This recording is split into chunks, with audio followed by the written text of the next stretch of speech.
मेरी बेटी ने मुझे अपने घर पर अपने मदद के लिए बुलाया था। जैसे ही मैं उसके घर पहुंची, दामाद ने मेरी स्वागत सत्कार शुरू कर दिया। एक बार तो आधी रात को दामाद अचानक मेरे कमरे में आया। मेरे बगल में आकर उसने मेरी चादर के ऊपर से हाथ फेरते हुए कहा, सासू माँ, आपकी बेटी अब बहुत थकी हुई है, अब वह पुरानी लगने लगी है, अब आप ही मुझे खुश रख सकेंगी। दामाद ने मुझे सांस लेने का भी समय नहीं दिया। वह रात से लेकर सुबह के 3 बजे तक लगातार। नमस्ते दोस्तों, आज की इस कहानी में आपका स्वागत है। मेरा नाम राधिका है और आज मैं आपको अपना और अपनी बेटी की कहानी सुनाने जा रही हूँ, तो दिल को थाम कर सुनिएगा। मेरी बेटी को उसके ऑफिस के काम से घर के कामों के लिए समय नहीं मिल रहा था। एक दिन उसका मुझे फोन आया और उसने कहा, माँ, मुझे घर के कामों में आपकी बहुत जरूरत है, कुछ दिन मेरे पास आओगी क्या? बेटी की चिंता में मैं तुरंत उसके घर चली गई। मुझे देखते ही बेटी से ज्यादा दामाद खुश हो गए। वे मेरी इतनी सेवा सत्कार क्यों कर रहे थे, ये मुझे समझ नहीं आ रहा था। लेकिन दामाद अचानक से बदल गए थे। मुझे देखते ही मेरी बेटी ने मुझे गले लगाया। उसके पीछे दामाद ने भी मुझे गले लगाया। इससे पहले उन्होंने कभी मुझे इस तरह से गले नहीं लगाया था। अचानक उनमें इतना बदलाव कैसे आ गया, ये मेरी समझ में नहीं आया। जब दामाद ने मुझे गले लगाया तो मुझे बहुत शर्म महसूस हुई। मेरी बेटी सरिता ने अपने पति के इस व्यवहार पर ध्यान भी नहीं दिया। जैसे ही मैं बेटी के घर पहुंची, उसने मुझसे कहा कि वह मेरे हाथों से बनी उसकी पसंदीदा सब्जी खाना चाहती है। आते ही मैं फ्रेश होकर बेटी के किचन में चली गई। उस रात दामाद और बेटी दोनों बड़े चाव से खाना खा रहे थे। खाना खत्म होते ही सरिता बोली, माँ, आज आपके हाथ का खाना खाकर बहुत अच्छा लगा। उसके कहने पर दामाद ने भी हामी भरते हुए कहा, मुझे तो ऐसा लग रहा है जैसे बहुत दिनों बाद पेट भरकर खाया हो। दामाद ने मेरी तारीफ किया तो सरिता ने अपने पति को गुस्से से देखना शुरू कर दिया। वह बोली, सुमित, मेरी माँ के सामने मेरी बुराई मत करो। तुम ऐसा बोल रहे हो जैसे मैं रोज खाना बनाती ही नहीं हूँ। क्या तुम रोज बाहर मेस में खाते हो? उन दोनों के बीच तू मैं शुरू हो गई। तब मैंने दोनों को शांत करते हुए कहा, सरिता, छोटी छोटी बातों को बड़ा मत बनाओ। दामाद तो बस मजाक में तुम्हारे सामने मेरी तारीफ कर रहे होंगे। वैसे भी रोज तो मैं यहाँ नहीं रहती, तुम ही अपने पति का ख्याल रखती हो। शायद वे सिर्फ हंसी मजाक कर रहे हो। मैंने अपनी बेटी से यह कहा क्योंकि मैं दामाद को कुछ कह नहीं सकती थी। खाना खत्म होते ही सरिता हाथ धोकर अपने कमरे में चली गई। मैं डाइनिंग हॉल साफ करने लगी। मेरी मदद के लिए दामाद थे। वे बोले, सरिता को तो कोई परवाह ही नहीं है।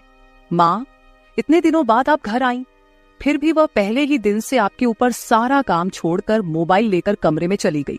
यही तो रोज का हाल है। दामाद की बात से सहमत होकर मैंने डाइनिंग टेबल से बर्तन उठाए।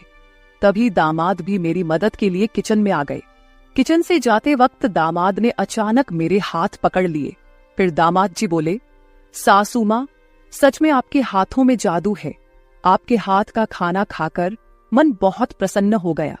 आगे भी मुझे आपके इस तरह के अलग अलग रूप देखने को मिलेंगे। मेरा न कोई साला है और न कोई साली।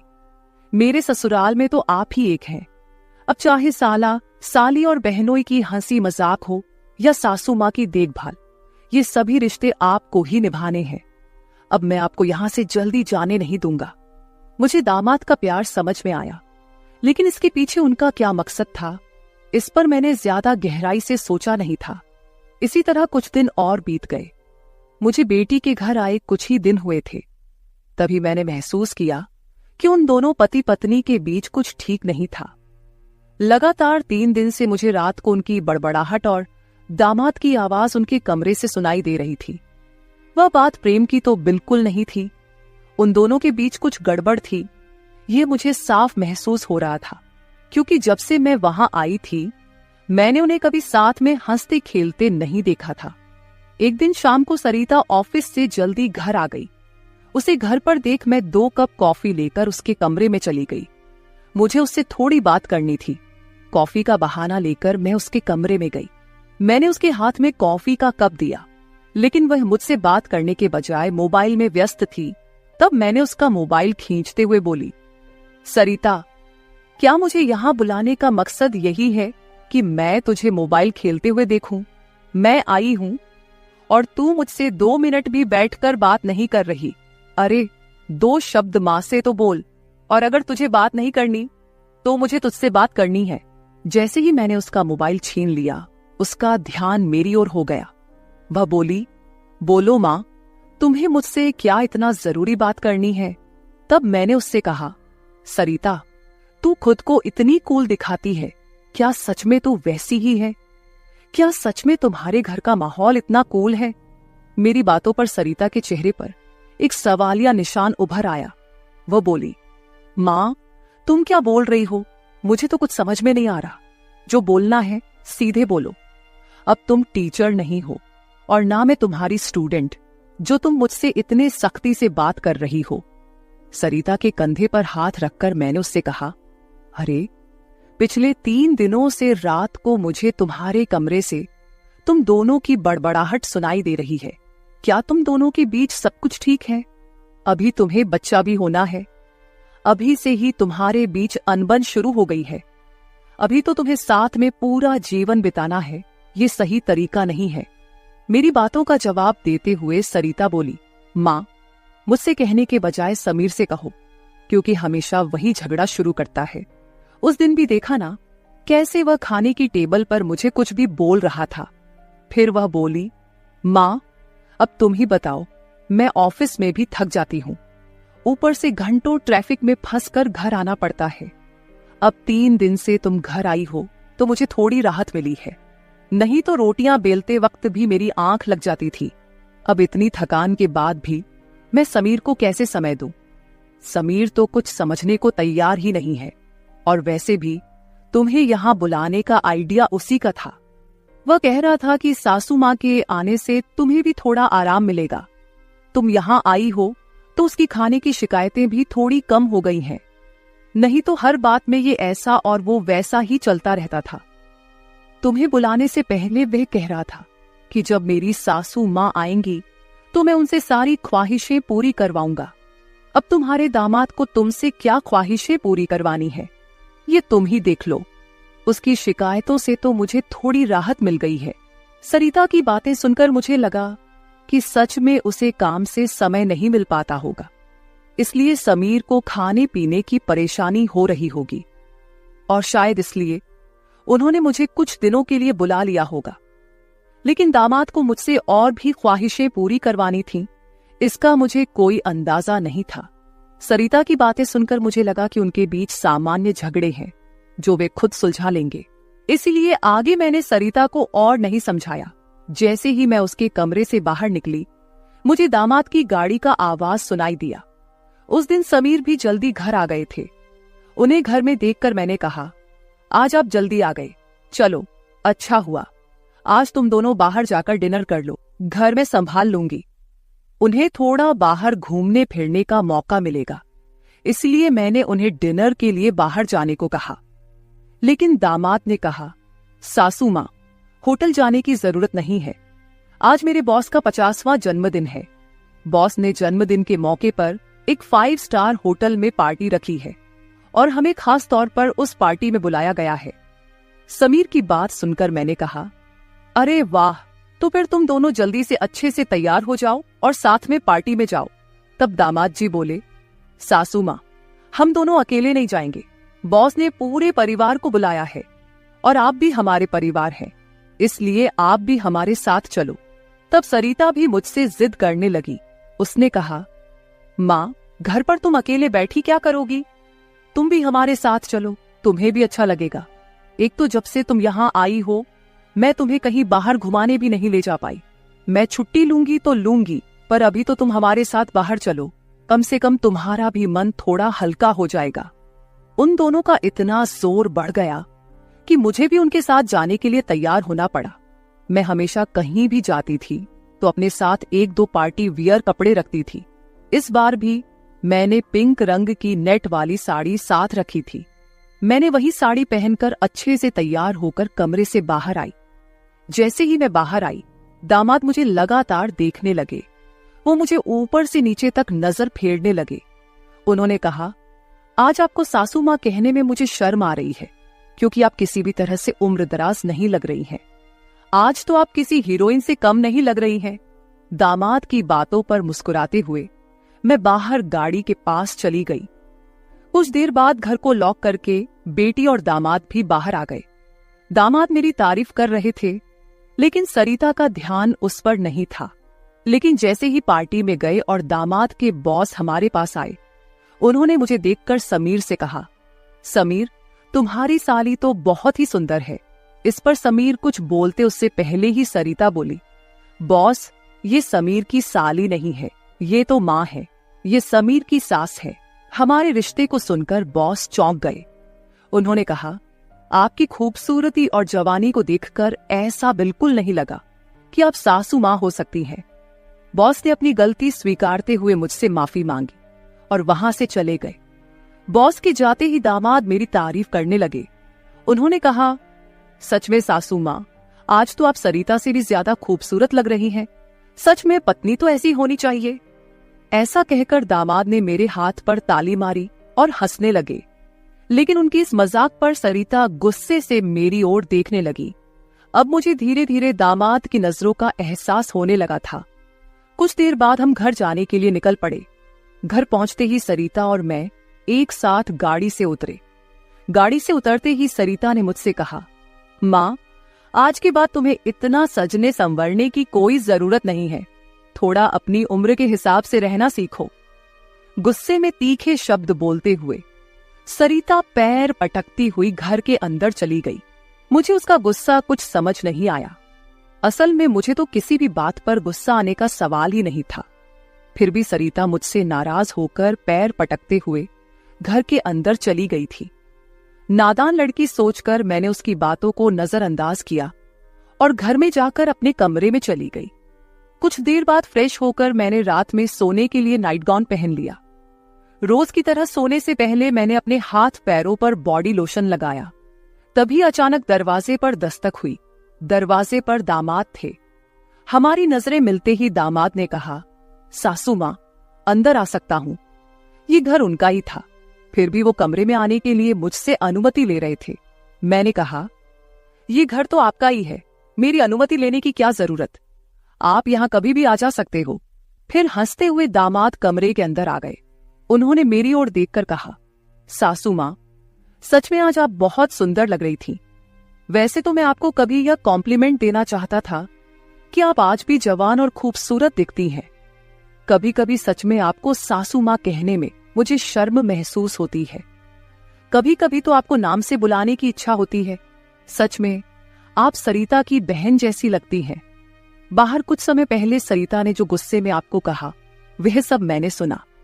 उसकी बातों पर ध्यान मत दीजिए। और हाँ, एक जरूरी बात यह है कि सरिता की बातों को दिल पर लेकर आप अपना रहन सहन बिल्कुल मत बदलिए। आप जैसी हैं बहुत अच्छी हैं। दामाद के मुंह से अपनी तारीफ सुनकर मेरे मन में लड्डू फूटने लगे। अगर 45 साल की किसी महिला की तुलना 21 साल की जवान लड़की से की जा रही हो, तो जाहिर है वह महिला खुश होगी ही। उस समय मेरे साथ भी वैसा ही हुआ था। दामाद की प्रशंसा पर मैं शर्मा गई थी। उस दिन के बाद दामाद की हदें बढ़ने लगी। 4 दिन बाद मुझे अपनी बेटी के कमरे से उनकी बहस की आवाजें सुनाई दी। मैं अपने कमरे से बाहर झांकते हुए वह सब सुन रही थी। तभी दामाद कमरे से बाहर आते दिखे। दामाद को बाहर आते देख मैं जल्दी से अपने कमरे में चली गई। मैं कमरे की लाइट बंद करने ही वाली थी कि समीर मेरे कमरे में आ गया। वो काफी गुस्से में लग रहा था। मैंने उसे एक गिलास पानी दिया और पूछा, सब ठीक तो है ना? इस पर दामाद बोले, सासू माँ, आपकी बेटी और आप में कितना फर्क है। शादी के बाद पति से कैसा व्यवहार करना चाहिए, उसे कैसे खुश रखना चाहिए, आपने सरिता को कुछ भी नहीं सिखाया। जब भी मैं उसके पास जाता हूं, वह मुझसे एक ही बात कहती है कि मैं बहुत थक गई हूं। आपकी बेटी अब पूरी तरह बूढ़ी दिखने लगी है। उसके सामने आप जवान लगती हैं। कहां आपकी जवानी और कहां सरिता की समय से पहले आई बुढ़ापा। मैंने शांत रहकर समीर की सारी बातें चुपचाप सुनी। उनकी बातें खत्म होते ही मैंने उसे समझाते कहा, दामाद जी, आप गुस्सा मत कीजिए। सरिता अपने ऑफिस के काम में पूरी तरह थक जाती है, इसलिए वह थोड़ी परेशान हो गई है। कुछ दिन आप दोनों बाहर घूमने चले जाइए, सब कुछ ठीक हो जाएगा। काम की भाग दौड़ में खुद के लिए भी समय निकालना जरूरी है। इस पर दामाद बोले, मैं तो सब कुछ करने के लिए तैयार हूँ, लेकिन आपकी बेटी को ऑफिस से छुट्टी लेने की इच्छा होगी, तभी मैं भी उसके साथ कहीं जा सकूंगा। मैंने फिर से दामाद को समझाया और उनके हाथ में पानी का गिलास दिया। दामाद से बात करते हुए अनजाने में मेरा हाथ उनके पैर पर रख दिया गया। अचानक दामाद ने अपने पैर पर रखा मेरा हाथ अपने हाथ से पकड़ा और मेरे हाथ से गिलास को एक ओर रखते हुए दूसरे हाथ से मेरे चेहरे से बाल हटाकर बोले, सासू माँ, आप सच में बहुत सुंदर हैं। आपको देखकर तो सरिता को देखने की इच्छा ही नहीं होती। कहाँ आपके चेहरे का तेज और कहाँ सरिता की झुर्रियां। दामाद मेरे सामने मेरी बेटी की बुराई कर रहे थे। मैंने उन्हें कहा, आप मेरी सुंदरता की तारीफ कर रहे हैं, इसके लिए धन्यवाद, लेकिन जिस लड़की के बारे में आप बुरा भला कह रहे हैं वह मेरी बेटी है, ये मत भूलिए। दामाद बोले, सासू माँ, मैं कुछ गलत नहीं कह रहा हूं, जो सच है वही कह रहा हूं। अब सरिता बूढ़ी दिखने लगी है तो क्या करूं? आपके सामने वह सच में फीकी पड़ती है। आपकी सुंदरता बेहद मनमोहक है। बोलते बोलते दामाद की नजर मुझ पर टिकने लगी थी। तब मैंने उनसे कहा, अब काफी रात हो गई है, आपको जाकर सो जाना चाहिए, नहीं तो सरिता यहाँ आ गई तो वह और नाराज हो जाएगी। मैंने दामाद को जैसे तैसे अपने कमरे से बाहर किया, नहीं तो वह रात भर मेरे कमरे में ही बैठे रहते। खैर, जो भी हो, लेकिन समीर ने मेरी जो प्रशंसा की वह मुझे बहुत पसंद आई। अगले दिन शाम को जब दामाद ऑफिस से घर आए तो उन्होंने कहा, सासू माँ, कल मुझे 2 टिफिन पैक कर दीजिए, और वो भी भरकर। जब से आप मेरा टिफिन बना रही हैं, ऑफिस में मेरी क्रेडिट कुछ ज्यादा ही बढ़ गई है। मेरे दोस्त रोज मेरे टिफिन की तारीफ करते रहते हैं, और आज तो मेरे बॉस ने भी मेरी तारीफ की। सबको लगा कि मेरी पत्नी ने इतना अच्छा खाना बनाया है, लेकिन मैंने सबका भ्रम दूर कर दिया और उन्हें बताया कि यह जादू मेरी पत्नी के हाथों में नहीं, बल्कि मेरी सासू माँ के हाथों में है। कल मेरे बॉस ने आपसे टिफिन मांगा है, और हाँ, टिफिन के साथ आप भी अच्छे से तैयार रहिएगा, क्योंकि बॉस ने आपको भी मिलने के लिए बुलाया है। मेरे दोस्तों को भी आपसे मिलने की इच्छा है। दामाद मेरी तारीफों के पुल बांध रहे थे, तभी सरिता वहीं बैठी थी। बातें करके समीर डाइनिंग हॉल से बाहर चले गए। मैं भी किचन में रात का खाना बनाने जाने लगी। तभी सरिता ने कहा, माँ, तुम्हें अपने दामाद के सामने ज्यादा कूल बनने की कोशिश नहीं करनी चाहिए। मैंने तुम्हें उसी दिन समझाया था कि तुम्हें अपनी उम्र के हिसाब से रहना चाहिए। अब ना तुम नौकरी करती हो, ना पापा है, तो तुम्हें इन सब नखरों की क्या जरूरत है? कल तुम समीर के ऑफिस जा ही रही हो, तो एकदम साधारण और सादगी से जाओ। मुझे तुम्हारा यह टाप टिप रहना बिल्कुल अच्छा नहीं लगता। मेरी अपनी बेटी मुझ पर हुक्म चलाने लगी थी। उस समय मुझे सरिता की बातों पर बहुत गुस्सा आया। मैंने उससे कहा, सरिता, उस दिन मैंने तुम्हें बच्चा समझकर कोई जवाब नहीं दिया, लेकिन अब तुम्हारी हिम्मत बढ़ती जा रही है। याद रखना, मैं तुम्हारी माँ हूं, ये मत भूलना। मुझसे बात करते समय अपनी जुबान का ख्याल रखो। एक बात तो तुम्हें भी अच्छे से पता है कि मुझे हमेशा से टापटिप रहने की आदत है। मैं अपनी आदत किसी के कहने से नहीं बदलूंगी। इंसान जितना अच्छा रहता है उतना ही फ्रेश दिखता है, यही मेरा मानना है। तुम चाहे कुछ भी कहो, मैं अपनी रहन सहन नहीं बदलने वाली। अगर किसी को बदलना है तो तुम खुद को बदलो, अपना चिड़चिड़ा स्वभाव बदलो। कभी कभी तो मुझे लगता है कि तुम मेरी ही बेटी हो या नहीं। उस दिन पहली बार मैं अपनी बेटी से इतने गुस्से में बात कर रही थी। इससे पहले सरिता ने भी कभी मुझसे इतने कटु शब्दों में बात नहीं की थी। इसलिए उससे गुस्सा होकर मैं किचन में चली गई। उस रात खाना खाते समय भी मैंने किसी से बात नहीं की। अगले दिन दोपहर के 1 बजे के बाद मुझे मेरे दामाद का फोन आया, तो मैं तैयार होकर उनके ऑफिस जाने के लिए निकली। शाम को मैं और समीर साथ ही घर लौटे। मुझे और समीर को साथ देखकर सरिता और भी ज्यादा नाराज हो रही थी। अब मुझे उसकी नाराजगी से कोई फर्क नहीं पड़ता था। वो तो अपने पति को भी खुश नहीं रख पाई थी। मैंने भी अब उससे किसी तरह की कोई उम्मीद नहीं रखी थी। लेकिन इधर मेरे दामाद अब मुझसे बहुत अच्छे से पेश आने लगे थे।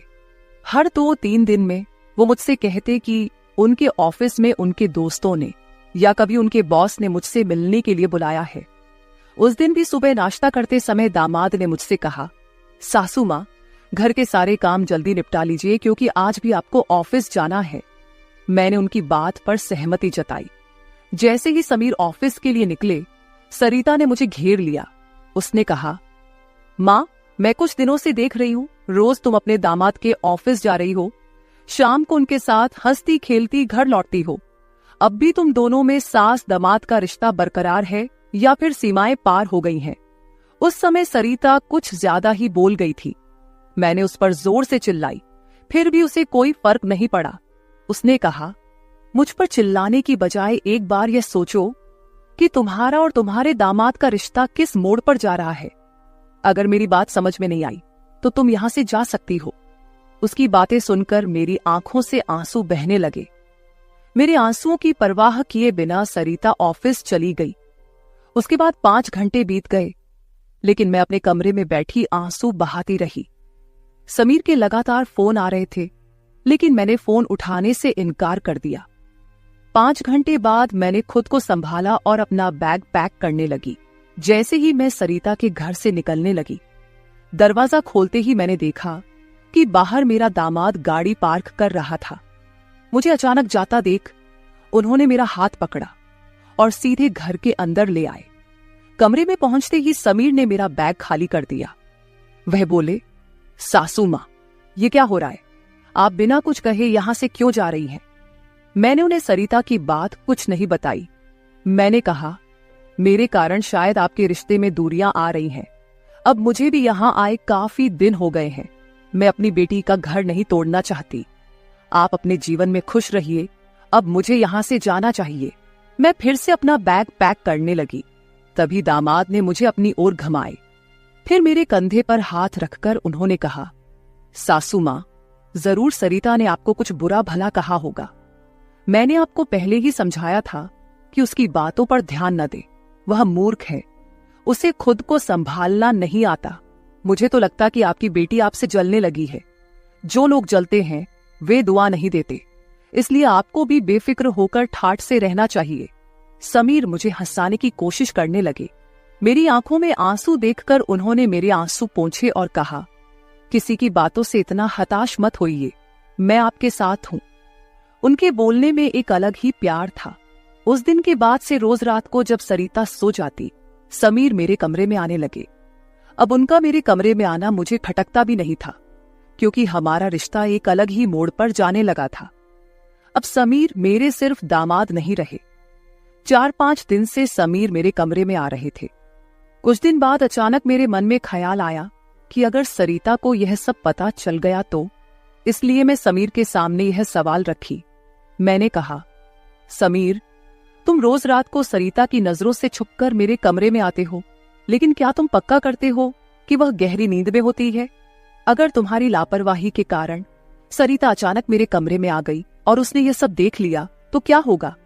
इस पर समीर ने कहा, सासू मां, कभी न कभी हमें इस स्थिति का सामना करना ही होगा। जो काम मेरी पत्नी को करना चाहिए था वह आपने किया, इसमें आपकी क्या गलती है? उसे वक्त रहते सब कुछ समझना चाहिए था। अब वक्त उसके हाथ से निकल गया है। आप ज्यादा चिंता मत कीजिए, नहीं तो आपके चेहरे पर भी झुर्रियां आने लगेंगी। आप चिंता मत करें, बस सरिता के सामने इस रिश्ते को स्वीकार करने का साहस रखिए। हम दोनों बात कर ही रहे थे कि अचानक सरिता कमरे में आ गई। मैंने उसका नाम लिया ही था कि वह वहां मौजूद हो गई थी। हम दोनों सास और दामाद एक दूसरे को देखने लगे। सरिता तो हमें साथ देखकर हमारी ओर बस देखती ही रह गई थी। उसने कहा, मुझे तुम दोनों पर पहले ही शक हो गया था।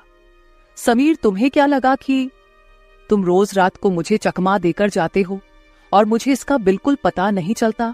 मैं तो बस मौके का इंतजार कर रही थी, क्योंकि मुझे तुम दोनों को रंगे हाथ पकड़ना था। अब तो मैंने तुम्हारी सारी बातें रिकॉर्ड कर ली हैं और तुम्हें इस हालत में भी देख लिया है। सरिता बोल ही रही थी कि तभी समीर का फोन बजा। उसने मेरा हाथ छोड़ दिया और कमरे से बाहर चला गया। थोड़ी देर पहले जब वह मुझे समझा रहा था तो उसने मेरा हाथ पकड़ रखा था। कुछ ही मिनटों बाद वह एक शख्स को लेकर कमरे में वापस आया। वह तीसरा शख्स और कोई नहीं बल्कि समीर का बॉस था। उसे आधी रात को घर में देखकर सरिता चौंक गई। उसने बॉस की ओर देखकर कहा, आप इस समय यहां कैसे? बॉस आश्चर्यचकित होकर सरिता को देख रहे थे। तब सरिता बोली, आप यहां क्यों आए हैं ये तो मुझे नहीं पता, पर मुझे अब एक गवाह मिल गया है। वह बॉस के सामने मेरे और मेरे दामाद के रिश्ते के बारे में बकवास करने लगी। तभी समीर के बॉस यानी रघुवीर जी सरिता की ओर देखकर बोले, सरिता, तुम यह क्या बकवास कर रही हो? तुम्हें पता है तुम अपनी माँ और अपने पति के बारे में क्या कह रही हो? अब तो सरिता और भी ज्यादा बकवास करने लगी। तभी समीर उस पर चिल्लाया। उसने कहा, मैं अभी तक सब सुन रहा था। मुझे पता था कि तुम समझदार नहीं हो, इसलिए मैंने तुम्हें कुछ नहीं बताया, लेकिन अब तुम बॉस के सामने कुछ भी बकवास करने लगी हो। शायद अब तुम्हें सच बताने का समय आ गया है। मैं समीर को शांत रहने के लिए कह रही थी, लेकिन उसने मेरी एक न सुनी। वह बोला, माँ, अब और कितने दिन आप यह सब बातें छुपाकर रखेंगी? इस तरह मन मारकर जीवन को सुखमय नहीं बनाया जा सकता। जीना है तो खुले दिल से जियो। आपको किसी से डरने की जरूरत नहीं है, क्योंकि आपने कोई अपराध नहीं किया। समीर ने सरिता से कहा, सरिता, पिछले कुछ दिनों से मैं इस कमरे में आ रहा हूं, ये सच है, लेकिन मैं इस कमरे में क्यों आ रहा था, इसका कारण वो नहीं है जो तुम सोच रही हो। इसका असली कारण कुछ और ही है। मैं यहां इसलिए आता था ताकि अपने बॉस को तुम्हारी माँ के कमरे में सुरक्षित छोड़ सकूं। मैं तुम्हारी माँ के साथ नहीं बल्कि मेरे बॉस होते थे। जिस दिन हम बॉस के जन्मदिन की पार्टी में गए थे, उस रात जब हम पार्टी से घर लौटे थे, तो मैंने तुम्हारी माँ को उनके कमरे में रोते हुए देखा था। उसी रात बॉस ने मुझसे तुम्हारी माँ का फोन नंबर भी लिया था। उस रात बॉस बार बार तुम्हारी माँ को फोन कर रहे थे। उस रात जब मैं अचानक तुम्हारी माँ के कमरे में गया, तो मैंने उनके फोन में बॉस के कई मिस्ड कॉल देखे। अगले दिन मैंने बॉस से इस बारे में पूछा, तभी मुझे सच्चाई पता चली। एक समय था जब तुम्हारी माँ और बॉस एक ही कॉलेज में पढ़ते थे। इतना ही नहीं, उन दोनों के बीच प्यार भी था, लेकिन घर वालों के दबाव के कारण वे अपना जीवन एक साथ नहीं बिता सके। पर किस्मत ने 30 साल बाद उन्हें एक बार फिर से आमने सामने खड़ा कर दिया। तुम्हारी माँ कुछ बोलने के लिए तैयार नहीं थी, लेकिन बॉस की वजह से मुझे उन दोनों के रिश्ते के बारे में पता चला। तब से मैंने जानबूझकर कभी दोस्तों का बहाना बनाया तो कभी बॉस का, ताकि तुम्हारी माँ और बॉस को एक दूसरे से मिलवा सकूं। धीरे धीरे मैंने तुम्हारी माँ के चेहरे पर खुशी देखनी शुरू की। वह भी अपना पुराना रिश्ता जीने लगी, लेकिन तुमने इसे गलत समझा और माँ पर गलत आरोप लगाए। तुम्हारे आरोपों के बाद तुम्हारी माँ ने घर से बाहर निकलना बंद कर दिया। तब से मैंने इस प्रेमी जोड़े की मुलाकात अपने घर में ही करानी शुरू कर दी। तुम्हारी माँ जानती थी कि तुम इस उम्र में उनके और बॉस के रिश्ते को स्वीकार नहीं करोगी, इसलिए उन्होंने कभी तुमसे खुलकर बात नहीं की। लेकिन अब मुझे लगता है कि उन्हें अपनी जिंदगी का फैसला खुद करने देना चाहिए। सरिता बोली, समीर, तुम मेरी माँ को उनके प्रेम से मिलने के लिए इतना प्रयास कर रहे थे। तुम दामाद होकर भी कोई आपत्ति नहीं कर रहे थे और मेरी माँ को एक बार फिर से जीने का मौका दे रहे थे। मैं आगे बढ़ी और सरिता से आंसू भरी आंखों के साथ बोली, मुझे माफ कर दे बेटी, मुझे इस उम्र में यह सब नहीं करना चाहिए था। मुझे रघुवीर से फिर से नहीं मिलना चाहिए था। लेकिन तू चिंता मत कर, सुबह होते ही मैं यहां से चली जाऊंगी। मैं रघुवीर से कभी नहीं मिलूंगी। इस उम्र में मुझे यह बातें तुम्हारे मुंह से सुनने से पहले ही मैं यहां से चली जाती हूं। मेरी आंखों में आंसू देखकर सरिता बोली, मां, मुझे माफ कर दो। मैंने तुम्हें समझा ही नहीं, ना मैंने कभी तुम्हारे अकेलेपन को महसूस किया। अब वो समय तो बीत गया, पर अगर तुम मेरे लिए जी सकती हो तो फिर मैं तुम्हारी खुशी में क्यों नहीं शामिल हो सकती। तुम्हारे समय में दादा ने तुम्हारी शादी नहीं होने दी होगी, लेकिन अब मैं उनके नक्शे कदम पर नहीं चलूंगी। मैं तुम्हें और बॉस को आपके आगे के जीवन के लिए ढेर सारी शुभकामनाएं देती हूं। बॉस मुझे मेरे पिता के रूप में स्वीकार है। बेटी की सहमति सुनकर मेरी आंखों में आंसू भर आए। रघुवीर भी मेरी तरह ही अपने जीवन में अकेले थे। अगले 3 दिनों के भीतर मेरी और रघुवीर की रजिस्टर्ड मैरिज मेरी बेटी और दामाद की मौजूदगी में हो गई। शायद ये पहली बार हुआ होगा कि एक बेटी ने अपनी मां की विदाई की थी। मेरी विदाई के समय मैंने सरिता को एक सीख दी। मैंने उससे कहा, सरिता, पैसा सब कुछ नहीं होता, इसीलिए हमेशा पैसे के पीछे भागना छोड़कर कभी अपने परिवार पर भी ध्यान देना चाहिए। कर्तव्यों से भागकर ना तो जीवन पूरा होता है, ना ही खुशियां मिलती हैं। अब समय आ गया है कि तुम अपनी जिम्मेदारियों पर ध्यान दो।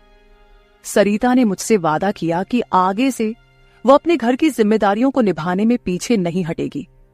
मेरी विदाई होते ही सरिता ने पूरे 20 दिनों की छुट्टी ली।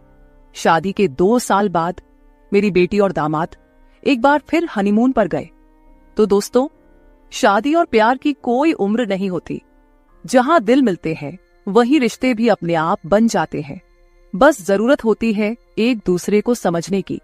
तो मेरे प्यारे दोस्तों, यह थी हमारी आज की छोटी सी कहानी। आपको ये कहानी कैसी लगी कमेंट करके जरूर बताएं। अगर आप ऐसी ही और भी इंटरेस्टिंग और रोमांटिक कहानियां सुनना चाहते हो तो चैनल को सब्सक्राइब जरूर कर ले और बेल आइकॉन ऑन कर ले, ताकि आपको मेरी आने वाली नई वीडियो की सूचना तुरंत मिल सके। कल मिलेंगे एक और नई कहानी के साथ। धन्यवाद।